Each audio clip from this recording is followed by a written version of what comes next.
നല്ല സിനിമാറ്റിക് ലുക്കിൽ കാപ്പിയൊക്കെ ഇളക്കി ഒരു വ്ളോഗ് തുടങ്ങാന്ന് വിചാരിച്ചു. എങ്ങനെയുണ്ട്?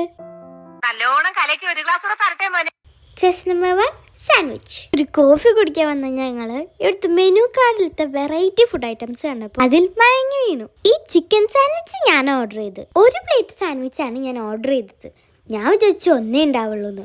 പക്ഷെ വന്നപ്പോൾ ദാണ്ടതാ 4 സാൻഡ്വിച്ച്. സാൻഡ്വിച്ചിൻ്റെ ഒപ്പം നമുക്ക് ഫ്രഞ്ച് ഫ്രൈസും അതുപോലെ തന്നെ അവർ ടൊമാറ്റോ കെച്ചപ്പും തന്നിട്ടുണ്ടായിരുന്നു. ആ ടൊമാറ്റോ കെച്ചപ്പ് ഒന്ന് ഒഴിച്ച് കഴിച്ചപ്പോൾ എൻ്റെ പൊന്നു സാറേ പൊളി. ഒരു പൂജ വെച്ചിട്ട് ഒരു പൂക്കാലം കിട്ടിയ ഫീൽ ചെയ്യുന്നു എനിക്ക്. ഈ സാൻഡ്വിച്ച് റേറ്റ് ചെയ്യുകയാണെങ്കിൽ ഞാൻ 10ൽ എന്തായാലും 9.5 മാർക്സ് കൊടുക്കും. അതൊക്കെ പറഞ്ഞിരിക്കുമ്പോൾ ദാ മമ്മ ഓർഡർ ചെയ്ത ബർഗറും ഇവിടെ എത്തിയിട്ടുണ്ട്. ഇതിലും ഉണ്ട് കേട്ടോ ഫ്രഞ്ച് ഫ്രൈസും സോസും ഒക്കെ. എനിക്ക് ബർഗേഴ്സ് നല്ല ഇഷ്ടമാണെങ്കിലും അതിൻ്റെ ഉള്ളിലത്തെ ലെറ്റൂസ് എനിക്ക് ഒട്ടും ഇഷ്ടമല്ല കേട്ടോ. ഞാൻ അതിനൊക്കെ ആദ്യം പറക്കി പുറത്തേക്ക് ഇട്ടിട്ടാട്ടോ അതൊക്കെ തിന്നാറ്. ബണ്ണിൻ്റെ സോഫ്റ്റ്നെസ്സും ഉള്ളിലെ ജ്യൂസി പാറ്റിയും പിന്നെ ഉരുകി ഒലിക്കുന്ന ചീസും കൂടി പിന്നെ പപ്പ ഓർഡർ ചെയ്തത് ഒരു വെറൈറ്റി സംഭവമായിരുന്നു കേട്ടോ. ബീഫിൻ്റെ ഒരു കിടിലൻ ഐറ്റം, ബീഫ് സ്റ്റാക്ക്. അതിൻ്റെ ഒപ്പം ഒരു സ്പെഷ്യൽ സോസും ഉണ്ടായിരുന്നു കേട്ടോ.